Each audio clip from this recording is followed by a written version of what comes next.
Les technologies VR stimulent le vol dans les rêves. Comment se débarrasser d'un démon en paralysie du sommeil? Les rêves lucides sont-ils bons pour nous? Et autres news. Bienvenue sur Face Today, le premier média de news sur la phase, rêve lucide, paralysie du sommeil, sortie hors du corps et autres états de phase. Êtes-vous prêts? Les technologies VR stimulent le vol dans les rêves. Voler dans un rêve est à la fois un plaisir et une expérience inoubliable. De tels rêves sont en règle générale rares et peu de gens peuvent les répéter consciemment. Cependant, une équipe de scientifiques du département de neurosciences de l'Université de Montréal au Canada, dirigée par Claudia Pickard-Dillon, affirme que la technologie VR peut nous aider à résoudre ce problème. Dans une étude publiée en août 2020 dans la revue Consciousness and Cognition, les scientifiques ont réussi à stimuler le vol dans un rêve en utilisant la réalité virtuelle. Les 137 participants à l'expérience ont été invités à survoler virtuellement de vastes paysages pendant 15 minutes, créant une certaine trajectoire de mouvement. Après avoir exécuté cette tâche, les participants se sont endormis pendant 2 heures. Leurs rapports ont montré une multiplication par 4 de la fréquence des rêves de vol pendant le sommeil en laboratoire et dans les 10 jours suivant l'expérience. La qualité du vol dans les rêves a également été affectée par l'exposition à la réalité virtuelle. Les participants ont noté un niveau de contrôle plus élevé et une expérience émotionnellement plus forte. Cependant, le fait le plus intéressant est que les participants qui avaient déclaré avoir déjà fait des rêves lucides avant cette expérience se sont montrés dans certains cas plus susceptibles de voler au cours d'un rêve lucide après l'avoir fait au préalable par le biais de la réalité virtuelle. Les chercheurs attribuent le résultat au phénomène de l'illusion d'automouvement dans lequel notre corps a l'impression de bouger sans aucun signe de mouvement externe. C'est une sensation courante que nous ressentons lorsque nous regardons des objets se déplaçant près de nous, par exemple un train devant la fenêtre ou des voitures dans un embouteillage. Grâce à l'utilisation de la technologie VR, la sensation de vol a été reproduite précisément via le mouvement visible du paysage virtuel. Notre appareil vestibulaire se souvient de ce mouvement et l'interprète comme la capacité de voler sans aucun équipement externe en le répétant dans un rêve. Comment votre culture affecte-t-elle votre vision sur la paralysie du sommeil? Les personnes qui ne connaissent pas les causes de la paralysie du sommeil, atrophie musculaire aux abords du sommeil, décrivent souvent ce phénomène comme une expérience paranormale. La paralysie du sommeil touche 8 à 30% de la population, et bien que le traitement de cette condition reste encore à développer, il est important de connaître les fondements physiologiques de cet état afin d'éviter de paniquer ou de succomber à l'influence du folklore populaire. Par exemple, dans un article publié en novembre 2020 dans The Journal of International Youth Neuroscience Association, l'auteur Alhassan Bangoura a mené une analyse historico-culturelle du phénomène au cours des 350 dernières années. La découverte de la paralysie du sommeil en milieu clinique est attribuée au médecin hollandais Isbrand van Dimmerbroek en 1664. Il fut aussi la première personne à mentionner la présence d'un incube attribuant des implications démoniaques à la paralysie du sommeil. Ce terme est devenu ancré dans la culture européenne, imprégnant les histoires des patients sur l'étrangleur nocturne d'une horreur surnaturelle. 300 ans plus tard, l'aura surnaturelle entourant la paralysie du sommeil a de nouveau été ravivée en raison de l'éclosion du syndrome de mort subite nocturne au Laos, en Asie du Sud-Est. La communauté Hmong a attribué le phénomène au mauvais esprit d'Aptsog, sorcières de la nuit, étranglant leurs victimes la nuit. Les Égyptiens pensent que la paralysie du sommeil est un cas d'attaque par les djinns, tandis qu'au Japon, c'est le démon Kanashibari qui rend le dormeur impuissant. Dans l'ouest de l'Inde, l'état de paralysie du sommeil correspond à une transe dans laquelle une personne ne peut pas bouger parce qu'un fantôme ou un esprit traverse son corps. Les Afro-Américains, quant à eux, croient qu'ils sont immobilisés par des sorcières. La paralysie du sommeil est un phénomène récurrent à travers l'histoire et à travers les cultures, chacune attribuant une connotation religieuse ou une origine mythologique différente à l'événement.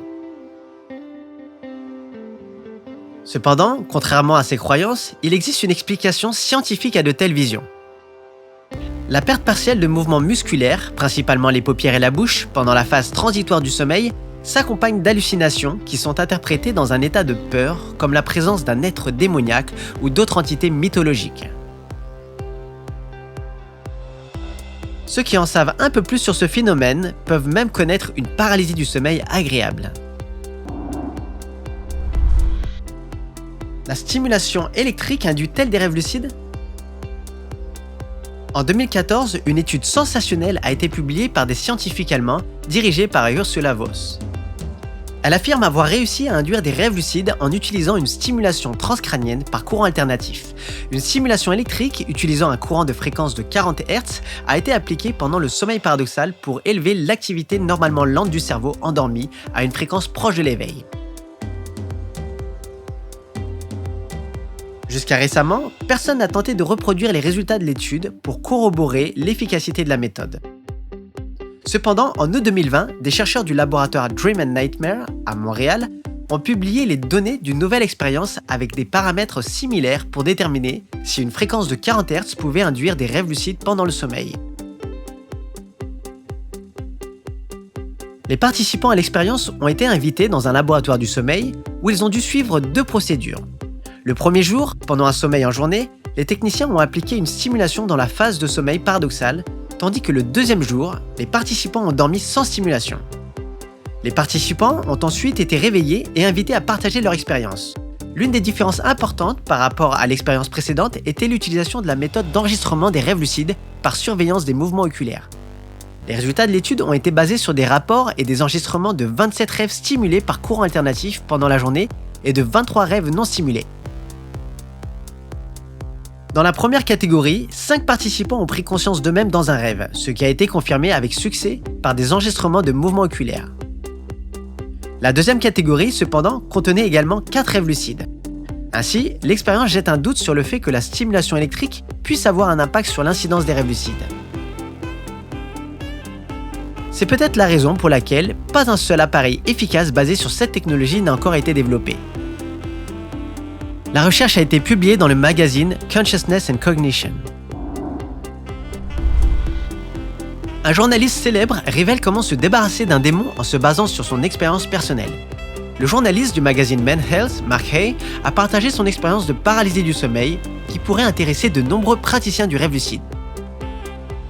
Après tout, son principal remède s'est basé sur des méthodes d'induction d'état de phase. Mark a eu sa première expérience de paralysie du sommeil à l'âge de 16 ans, quand il s'est réveillé au cours de la nuit et s'est rendu compte qu'il ne pouvait pas bouger. Paniqué, il a remarqué une silhouette sombre sur le côté de son lit. Au cours de sa bataille de 10 ans avec cet intrus, Mark n'avait jusque-là fait aucun progrès significatif en utilisant la méditation et les traitements d'hygiène du sommeil que ses médecins lui avaient conseillés. À chaque cas de stress, les crises de paralysie du sommeil s'intensifiaient et leur fréquence augmentait jusqu'à en vivre plusieurs par semaine, jusqu'à ce que l'ami du journaliste lui conseille de regarder son démon dans les yeux. Mark a contacté le chercheur renommé Denholm Aspey de l'université d'Adélaïde, qui aide les gens à surmonter des cauchemars récurrents depuis de nombreuses années. Aspey a suggéré à Mark d'essayer de passer de l'état de paralysie du sommeil à un rêve lucide en utilisant une technique très simple, en posant à son démon quelques questions telles que « Pourquoi es-tu ici ? Que veux-tu m'apprendre ? De quoi as-tu besoin ? Comment puis-je faire la paix avec toi ?» Selon le chercheur, une fois que les gens entament un dialogue ou prennent une décision dans un rêve, ils ne font plus de cauchemars. C'est parce qu'ils parviennent à surmonter leur peur dans le rêve ou pendant la paralysie du sommeil par la conscience, c'est-à-dire l'induction directe dans un rêve lucide. Il a fallu plusieurs essais à Mark, mais à la fin, la méthode a connu un succès remarquable. Les rêves lucides sont-ils bons pour nous ? Nurit Sofer Dudek de l'université Ben Gurion du Negev, en Israël, pose cette question dans l'article publié dans la revue Frontiers in Neuroscience. Selon la chercheuse, les techniques d'induction délibérée du rêve lucide sont devenues de plus en plus populaires ces dernières années en raison de la mention fréquente du phénomène dans les médias et la culture populaire. Cependant, il y aurait aussi un mauvais côté à vulgariser ce phénomène. Pourquoi les gens veulent-ils induire volontairement des rêves lucides ? En partie parce qu'ils sont tentés d'entrer dans un état modifié de conscience sans utiliser de substances et pour réaliser des actions qui sont impossibles dans la vie réelle. De nombreux scientifiques pensent que les rêves lucides ont un effet positif sur la psyché humaine, nous aidant à surmonter les peurs et à guérir, ainsi qu'à développer la créativité et la résistance au stress. Cependant, il existe peu d'études sur ce sujet et leurs résultats sont ambigus. Sofer Dudek, quant à elle, suggère qu'une induction délibérée fréquente peut nuire à la santé mentale du rêveur. Selon elle, elle conduit à des perturbations du sommeil et, dans certains cas, elle peut même effacer les frontières entre réalité et fantaisie. La conscience critique est généralement absente pendant le sommeil normal parce que notre cerveau supprime l'activité corticale pendant le sommeil. Dans les rêves lucides, cependant, nous essayons de résister à cette suppression qui, dans le cas de tentatives fréquentes, pourrait hypothétiquement également conduire à des risques potentiels pour la santé. La technique populaire de fragmentation du sommeil, en particulier, présente un risque. Certaines études ont montré que l'utilisation trop fréquente d'une alarme perturbe les cycles d'éveil et de sommeil. Et en cas d'abus, elle conduit au stress et à la dépression. Il reste à démontrer si les risques potentiels s'appliquent plus ou moins à tout le monde ou à certaines populations. L'article a été publié en janvier 2020 dans Frontiers in Neuroscience.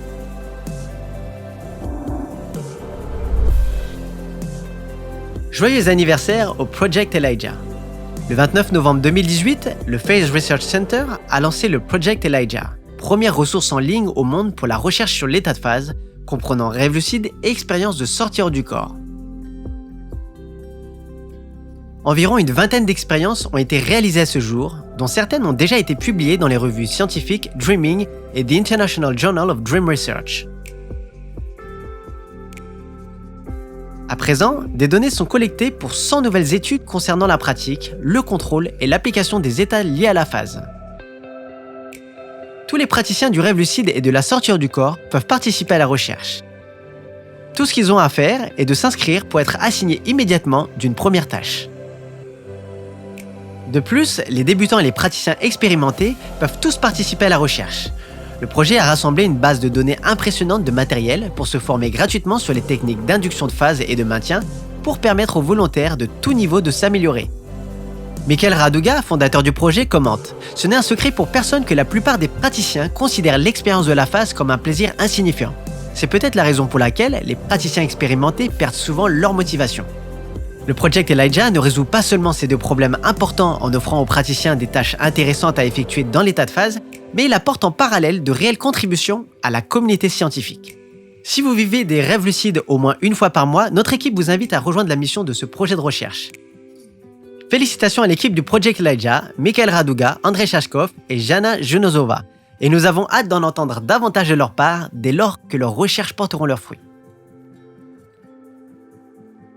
Comme vous pouvez le voir, ce sujet est en plein essor. Alors pour ne rien rater des dernières découvertes, abonnez-vous à la chaîne et suivez-nous sur les réseaux sociaux où nous publions des news tous les jours. Tous les liens sont dans la description. À la semaine prochaine.